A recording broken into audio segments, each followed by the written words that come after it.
What's going on, everybody? Kalip's Tech here, coming back at you with another video. This is camera tips and tricks for the Samsung Galaxy A03s. In this video, I'm going to be giving you some tips and tricks for this phone to help you get used to the camera. So let's get started. Now the first thing I want to show you is a shortcut to the camera in general. Using the camera app is easy enough, but if you're doing something else on the phone and you want to quickly capture a photo, using this shortcut can make things really easy. Now all you need to do is double tap the power key and it's going to open the camera right up.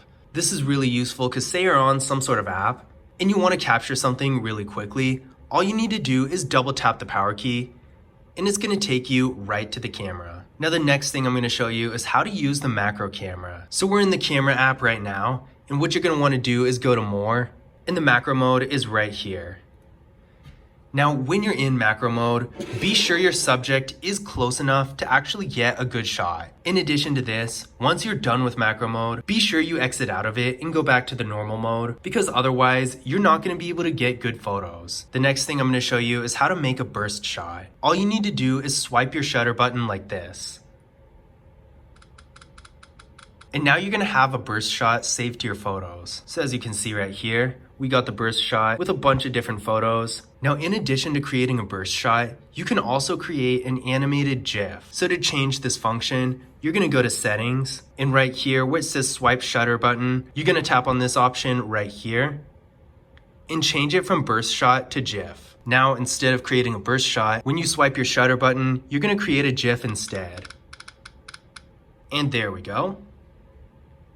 So it's a pretty cool feature. I personally don't really use either of them, but they're definitely nice ones to have just in case. The next thing I'm going to show you is how to change the aspect ratio of your photo. This can be really useful if you need a specific aspect ratio for a specific situation. If you want to post something on Instagram, 4:3 or 1:1 is always going to be good. Maybe you want to post something on Twitter or a website. Typically 16:9 is a little bit more popular. Whatever the case may be, all you need to do to change the aspect ratio is go up here to the top, tap on this icon, and you'll be able to change it to whatever you want. The next thing I'm going to show you is how to activate the grid lines. This can be really useful if you want to frame a photo, whether you're centering it or if you just want to make sure it's level. So in order to do this, we're going to go up here to settings and toggle on grid lines right here. If we go back to our camera, you're going to see the grid lines are now on.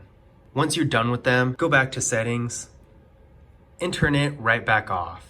The next thing I'm going to show you is a feature called floating shutter button. This is a really useful feature if you're taking a photo at a different angle, for example, like this, and it's not convenient to reach your shutter button. So to get to the floating shutter button, it's actually really easy. All you need to do is basically drag your shutter button to wherever you want it to go. And then you have basically a second shutter button that serves the same function. Now, if you're done with it and want to get rid of it, what you're going to want to do is go to settings, go to shooting methods, and toggle this off. Now when you go back to your camera, the floating shutter button is going to be gone. And of course, if you want it back, do the same thing you did to get it in the first place. The next thing I'm going to show you is how to use HDR. In case you don't know what it is, HDR, short for high definition range imaging, basically enhances the luminosity range of a photo. It'll make the lighting of your photos a little bit more detailed and the colors a little bit more vivid. Originally it was created for 4K TVs, but nowadays it's becoming more and more popular on smartphone cameras. So to use HDR, you're going to go to settings, and make sure auto HDR is toggled on. Now there can be some situations where you might not want to use it. For example, if you're inside in sort of low lighting, sometimes HDR gives it unwanted contrast, and if that's the case, you can always turn it off. Overall, I like to use it a lot, but I suggest playing around with it. Try taking a few pictures with it on and some with it off and see which ones you like better. The next thing I'm going to show you is what we can do with the volume key. So by default, the volume key is basically just a second shutter button, but we can also make it do other things. To change what it does, go to settings and go to shooting methods.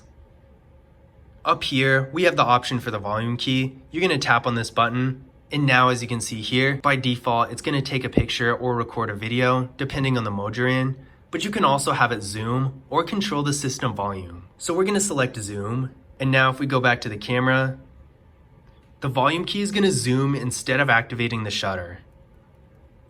I personally think using it for the shutter is a little bit more useful, but definitely try both and see which one you like the best. The next thing I'm going to show you is how to mute the shutter. Now I'm sure you've probably noticed by now, when you take a photo with this phone, it makes a really loud noise. While that can be okay in some situations, it can be annoying and kind of disruptive if you're taking a lot of photos. And if you're taking a picture in public, having that shutter go off just gets awkward.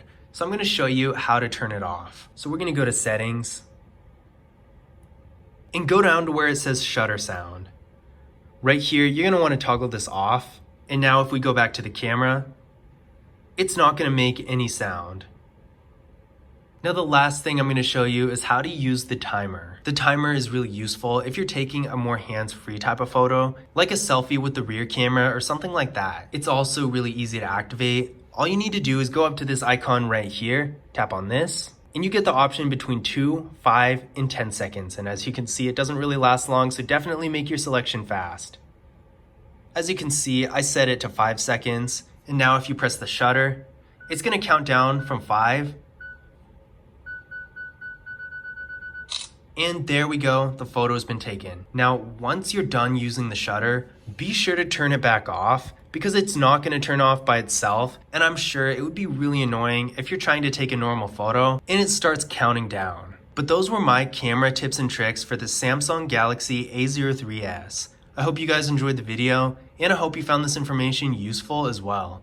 If you did, don't forget to leave a thumbs up and subscribe to the channel. And as always, I will see you in the next video.